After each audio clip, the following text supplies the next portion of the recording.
of how we can use blockchain to solve United Nations Sustainable Development Goals. Let me first ask a question. Please raise your hand if you know what is Sustainable Development Goals of the United Nations. Okay, maybe in that case, I will give Simon a chance to explain what is the Sustainable Development Goals of the United Nations. Please, Simon. Thank you, Helen. Yes, Sustainable Development Goals belong to all of us. They're about making the world a better place with clear commitments and targets towards the 2030 agenda, when we no longer have people living in extreme poverty or without access to clean water, sanitation, education, etc., etc. So in summary, in the next 15 years, basically United Nations said, as a human being, that is our development agenda, which is to end poverty, protect the planet, and ensure prosperity for all. The question is, as human beings, are we able to achieve that? And how blockchain has become an enabler to help us to get there. So my question, next question, is to the former president, the 6th president of Mauritius. Please share with us, as a leader of the world, what is your view? How you can see blockchain can become an enabler for us to get there? Thank you very much, Helen. Thank you for the panelists as well. I think Simon has just raised the issue about UN SDGs. I think for the first time in UN history, they have recognized that for sustainability to actually happen, we need to embrace science. We need to ensure that poverty is history. But to be able to do that, we need to leverage science and technology. And this is where I think you rightly mentioned the issue of blockchain. Because if we manage to put all the blocks together, we are already talking about a potential economic force of about $2 trillion in terms of addressing this in terms of power. But more importantly, I think the most important slogan that the UN has come up with is to leave no one behind. But to be able to leave no one behind, we need to embrace, we need actually to leverage technology in that space. Now, when you look at addressing poverty, how do you ensure, for example, access to food? How do you ensure access to water? How do you ensure access to education? How do you make sure that we preserve our biodiversity so as it is accessible to the future generations?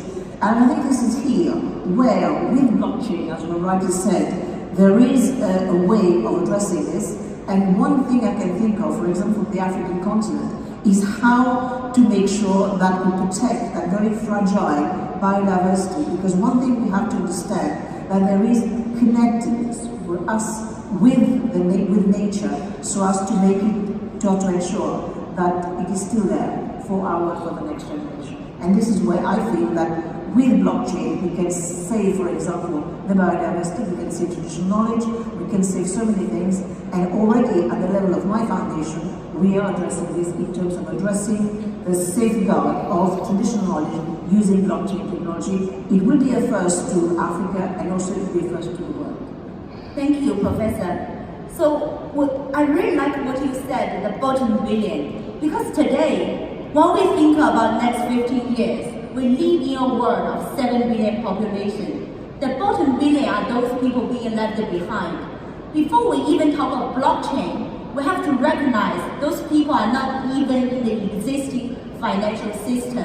And talking about the second, third, and fourth revolution, I want to go back to the third revolution, which is the internet revolution, which allowed us for the value transfer. And being a successful entrepreneur from the third revolution, now we're in the era of the fourth industrial revolution, which blockchain is a technology.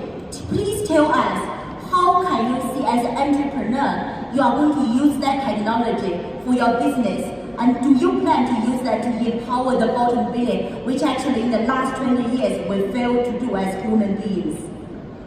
So, we eToro were very passionate about blockchain technology relatively early on. We started dealing with it in 2010 because we were a fintech business before the sort of invention of the term fintech, and realized that a lot of the industry is completely broken. So we service customers from 140 countries, and we realized that a lot of the infrastructure like KYC, like actually enabling people to open accounts, was very hard on a global scale. And I think that was our excitement around crypto and around blockchain, is the ease of use and the ability to sort of set up financial accounts worldwide. I think that, and that's the concept of what we started. So we started a non-profit initiative called the Good Dollar. We believe that there's actually an opportunity to sort of challenge a lot of the concepts in traditional economics and to try and build new type of economics that create better, sort of more equal and better wealth distribution to enable people to basically have money in their accounts. So we're combining a lot of the ideas from universal basic income and the blockchain to how can we get 1 billion people with actual blockchain accounts and get them to get actually daily income to participate in the global economy. That's a great initiative. Simon, my next question is to you. 200 years ago, English author Charles Dickens once said, "It was the best of the times. It was the worst of the times. It was the age of wisdom. It was the age of foolishness." Probably that quote applies exactly the world we are today.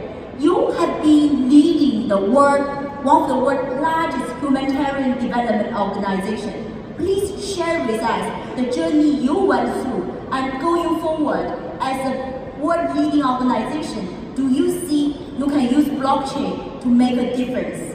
Yeah, thank you, Helen. Clearly, you know Dickens better than me, so kudos to you. But yeah, I think you've kind of hit the nail on the head of what I wanted to say today, which is this paradox, this tale of two worlds.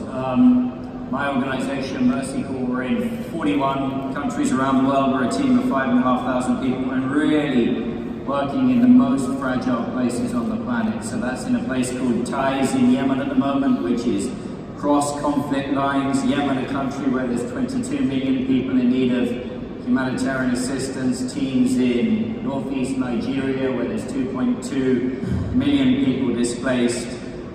Eastern DR Congo, where there's an increasing Ebola outbreak. And DR Congo just gone through an election, but there's over 4.5 million people displaced. So it's really this extraordinary world. There are 145 million people globally in need of humanitarian assistance. There are 68.5 million people displaced globally. And the World Bank will tell us there's somewhere between 1.5 and 2 billion people living amidst fragility, conflict, and violence. And I wholly support this notion of a need for a universal basic wage, and maybe that's something where blockchain technology can come in. But let's remember there are millions of people, hundreds of millions of people living on less than $1.90 a day in extreme poverty. So the universal basic wage is a long, long way away from there. 24% of Ethiopia's population of 102 million people living in extreme poverty. So there's all of that we need to address.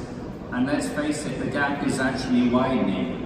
And at the same time, there's extraordinary technologies. A few examples, my organization, Mercy Corps, we're working on a program called AgriFin Accelerate, which is bundling cash and information services through mobile technology to 2.2 million smallholder farmers in sub-Saharan African countries. And the metrics around that are quite extraordinary, supported by the MasterCard Foundation. And the metrics tell us that those 2.2 million smallholder farmers are having their incomes increased by 50%. And what's really important is 1.1 million of those smallholder farmers are women. There's another program we're running in Gaza called Gaza Sky Geeks. It was seeded by Google some years back. It's supporting freelancers and tech entrepreneurs. And you can all look it up on your phones online now, if you like. It's the most staggering program. You want a bit of translation to be done this afternoon?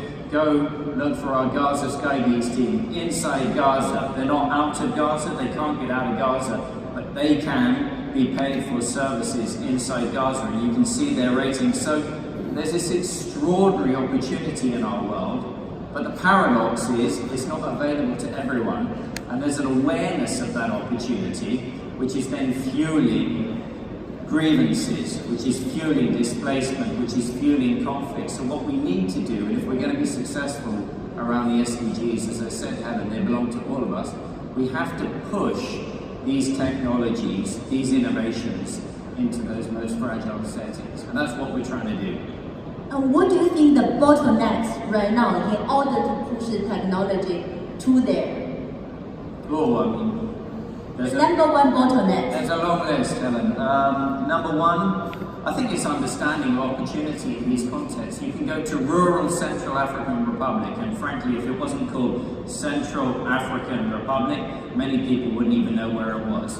But it's in the center of Africa. You go there, you go to a rural part of the country, and there's only one main tarmac road going from east to west. You go to the rural western part of the country, you will see people with their mobile phones who know that there are opportunities for innovation, who know they should be able to get cash through their mobile phone, and who know actually they should be able to use blockchain technology to get that cash in more efficiently. But the impediment is all the investments are going to other locations, other countries, and we're living through a time of heightened nativist sentiment and isolationism, when people are retreating rather than saying, hey, we're all in it together, let's take the risk and let's make those investments in those places like rural Central African Republic. That's well said. Another thing I want to ask the President, actually I'm really pleased that you accept the invitation to come down to this panel, because I also felt another big bottleneck is leadership. Because today we're talking about to empower the bottom billion, particularly in Africa. But we all know actually, when we talk about blockchain technology, how many presidents, prime ministers really understanding the technology. And you, Your Excellency, being a leader, pioneering this technology in Africa, I think that's a great move. And please tell us, what's the leadership challenge in order to make the movement going forward? There's one thing you forgot to mention, Helen, is that I happen to be a woman. Yes. And I think I always come up with a cliche that we will not be able to make headway if we keep on leaving 52% of the population on the bench. And this is the case for Africa, this is true also for the rest of the world. So how do we empower precisely this 52% to actually come and contribute and be equal partners at the table? And I think this is where education will come in. Education and also empowering that girl child to be able to actually make the difference on the ground. And you rightly pointed out, is that we all have access to mobile phone. I mean, we may not have the proper infrastructure, but the penetration of mobile phone technology is now happening on the continent. And I think we need to be able to leverage whatever technological means we have. You mentioned also how to empower the refugees, for example, with access to banking movements. And we've seen, for example, what M-Pesa has been able to do in East Africa. But downstream also, there is also B-Pesa, which is also addressing the needs. So access to cash through mobile phone, education through this kind of telephony. I think we need to be able to bring that girl child also on the table to be able to contribute. And here again, I make the case for education as being also the way to be able to address this. We've talked about the enabling environment at school, for example, how they can actually, you have seen the program on bringing food. This is a very good incentive to actually help bring that girl child to school. And through this empowerment, we will be able to address sustainability, because we mustn't forget that in Africa, you rightly said, agriculture plays a very important role. And if we look at the African continent, it's the woman driving Africa, driving agriculture in Africa. So how do we strike the right balance? Using blockchain technology is the essence of the discussion that we should be having more and more. And again, as you rightly mentioned, how do we leverage blockchain to be able to ensure that sustainability issues are assured? And when we look at sustainability issues, how do we plug in, for example, good practices like fair trade, so that further down the line, when the trickle-down effect comes in, we can ensure that that girl, that woman, will be there to actually be able to feed her family. Very well said. Women leadership and education. And also I think global advocacy is very important. That is why Binance Charity, last year, September, we brought blockchain as a topic into the United Nations global agenda. And also in October, we actually host the first United Nations Blockchain for Sustainable Development Forum, because we want to create a platform for the global leaders started to look at this topic. And talking about platforms, Kevin, being the COO of ABPN, how do you see your platform can support this new initiative going forward to make the world a better place? Sure, Helen. Actually, as you were talking about leadership in this space, I felt kind of embarrassed and was trying to hide myself. With 2 computer science degrees and 7 years in Silicon Valley, I have to say I'm really not that familiar with blockchain, and it's great to be in a room full with experts here on this topic. We'd be very keen on going beyond what I hear in the mainstream media on the features of blockchain, and to dive a little bit deeper into the applications. And Yoni and I had a good chat about this, and fantastic work that he's doing with the Good Dollar experiment. So we'd like to understand a bit more about how that works on the ground. What we do at ABPN is essentially to mobilize the rising wealth in Asia. I mean, we're a network. We have 500 plus members across 32 countries today, and we call them social investors. So what would you consider as a social investor would be folks in the space of philanthropy, in impact investing, and also sustainable finance.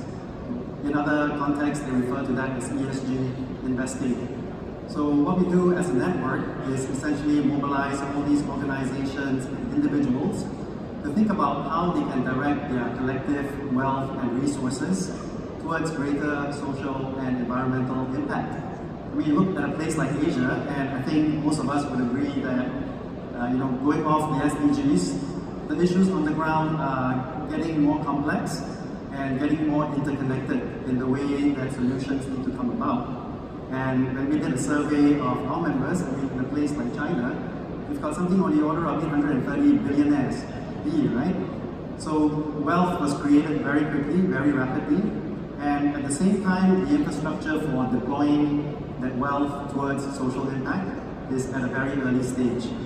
Asia as a region is unlike Europe or North America, where philanthropy has been practiced for a much longer period. And they've gone through their challenges, they've gone through their learnings, and in a way, they brought in a lot of process and expertise into that sector. But in Asia, this is, you take the issues, the wealth, and the infrastructure for philanthropy, and it's a fantastic opportunity to actually do something more with how we channel all that towards impact. And I look at sort of what blockchain is capable of in terms of transparency, in terms of traceability, and I find it really, really promising. I mean, you've got sort of the ability for funders to go on record as to where their funds go. You've got the ability of smart contracts. I don't understand fully, but I need to spend some time with you to dig a bit more into what the code looks like. The ability for funders to say, I'm channeling these resources towards a community, but I have certain intentions for how they spend those resources. Like if I'm talking about poverty-stricken area, I'd rather have them spend the money on education, on food, on healthcare, rather than on alcohol or big LCD screens. So I think the ability of smart contracts to potentially reinforce that is hugely promising. And as a network, we're very open to connecting into this space to understand a bit more about what kind of technologies we can deploy to facilitate the work of our members. Thank you, Kevin. So in the past 15 minutes, we started from the SDG, that vision, and we heard from our 4 distinguished leaders their interpretation of that vision and what they are doing. Now actually, in the next 10 minutes, I want to come to a clearer place in terms of 2019. What can we really achieve on reality to get there? So first, actually start with Binance Charity. We understand we want to empower the bottom billion. And we set up a vision for ourselves. We say, okay, we have a goal of 5 years' time. We want to empower 10% of that 1 power billion. Use blockchain technology to help them. So for 2019, we will start with 1 million. That's why in the video you saw, we start with 1 million child in Africa.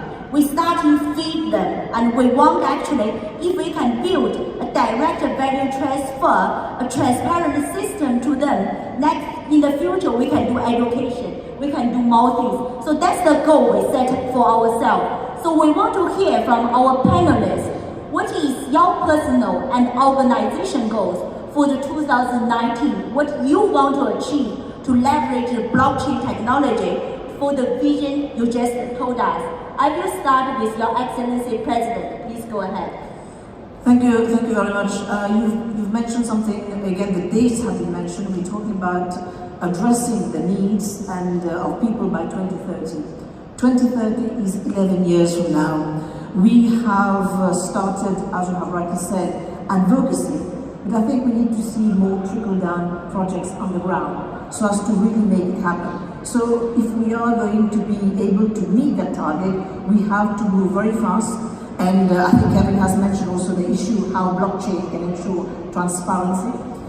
So we need to use all these technologies, we need to use all the advocacies we can, but more importantly, how to get results on the ground so that by 2030, when governments and organizations will be taken into account, we will have results to show for. So advocacy, all very good, but I will also adopt Nike philosophy. Just do it. Very good. Kevin?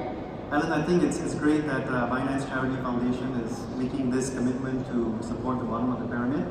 I think if I were to reflect what I see on the membership side of our network, it's one part of awareness generation within the members, because blockchain is a relatively new thing, and we hear a lot of sensational news around the scandals and all that, and I think that probably preoccupies a big part of mindshare of people. So there's some level of concern, and it will be good to have sort of roundtable discussions with you, with our members, to understand and demystify a little bit more about what that technology looks like, and then to advance conversations around some on-the-ground pilots that we can do to get the funds flowing, and then see what sort of results come about from that. And through the process of getting familiar and practice, hopefully we get more comfortable with the technology, because I think the merits of what the features of blockchain can provide are amazing, and that we should test it out and have more informed conversations around that. Thank you, Kevin. Simon, let's ask to be frank. Actually, we all know for traditional development agencies, being slow is one of the features. And actually, they're always very slow to adopt new technology. And you actually have a lot of my respect, because Mercycoin is actually, I have to say, one of the leaders right now looking at blockchain technology. Clearly, you're also facing a lot of internal challenges, to drive this internally. Can you please share with us, what are those internal challenges and how are you trying to conquer them, and what is your ultimate goal, for 2019, very concretely? Yeah, sure. Thank you for the kind words. And we're frustrated. We're feeling like we should be further advanced with this, and we're in a hurry to get to greater efficiency and greater scale. I think I would answer by saying that development is a complex thing. Blockchain is a technology, right? It's not a silver bullet solution. It's an enabler.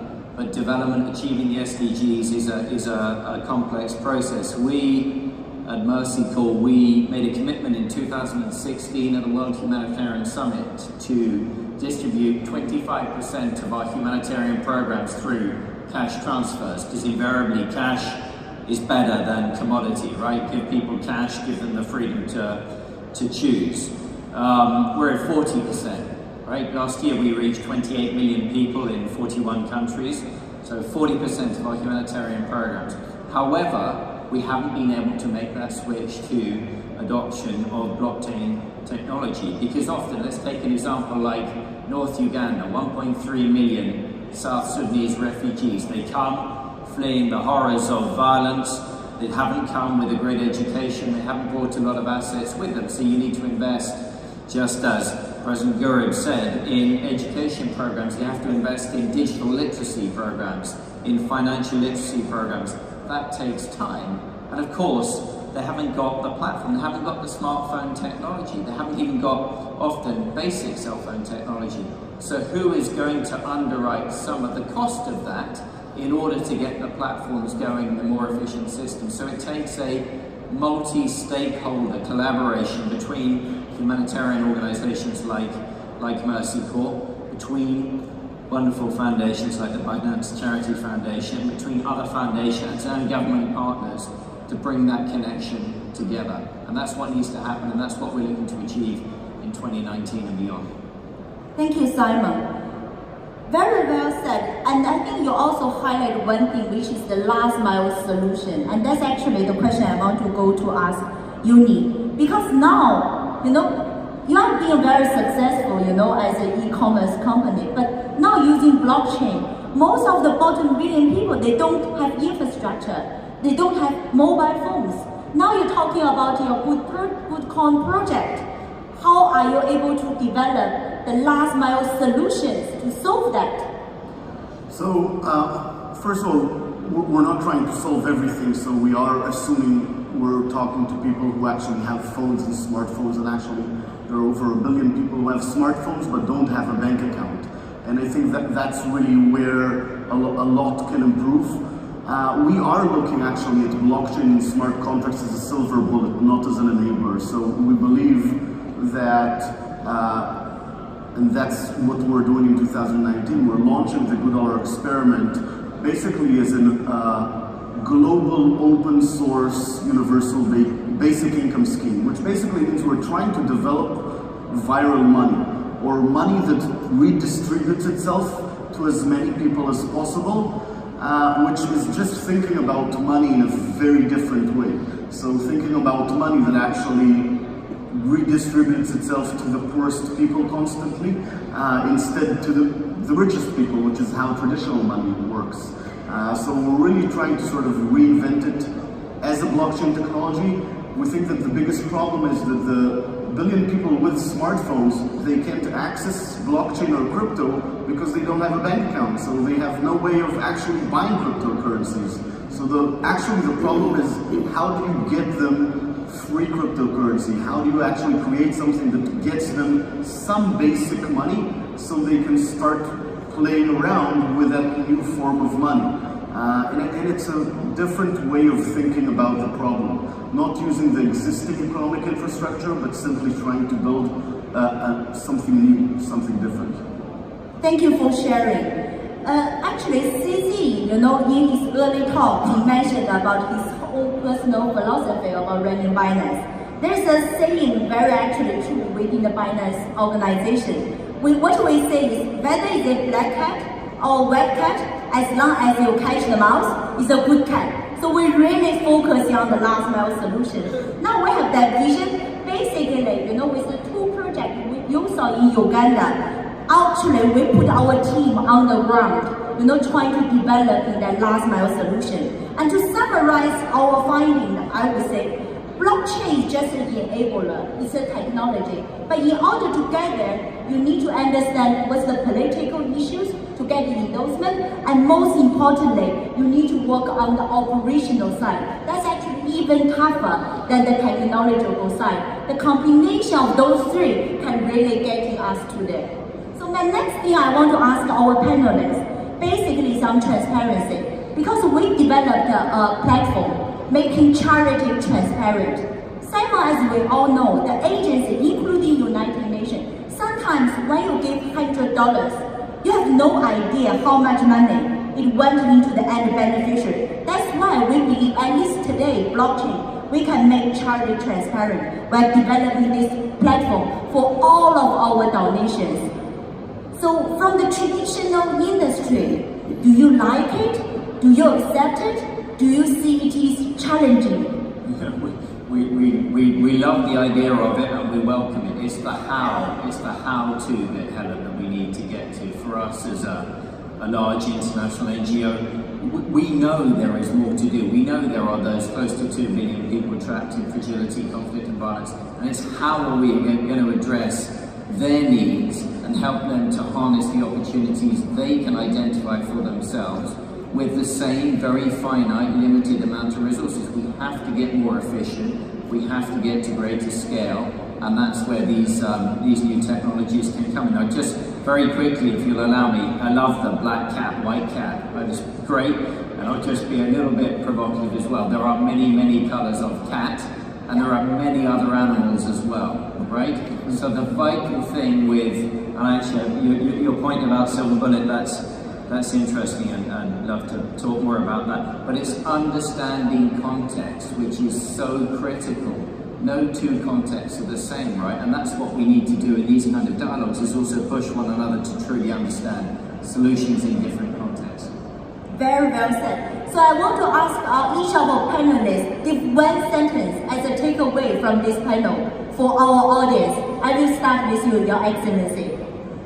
I think blockchain technology, as Hassan has said, has the ability to put a face and also an identity to that refugee or to that poor person we're trying to address. I think let us try and make the technology as humane as possible so that we can, make them appear that they matter. So make the technology as human as possible. Thank you. Kevin? Yeah, building up on that, I think engaging in more pilots in the development space, engaging in a broader stakeholder discussion with funders as well as beneficiaries around this platform could help prove the concept and increase adoption of this technology. Thank you, engagement. Simon? So much opportunity, and you have to understand context. Context, thank you. I think the opportunity is revolution, not evolution, that we need to rethink about finance in a way of smart finance, smart contracts. Thank you. Last, I want to quote one thing Steve Jobs once said. He said, innovation distinguishes leaders and followers. And let us give a round of applause for our distinguished 4 leaders trying to make the world a better place. Thank you.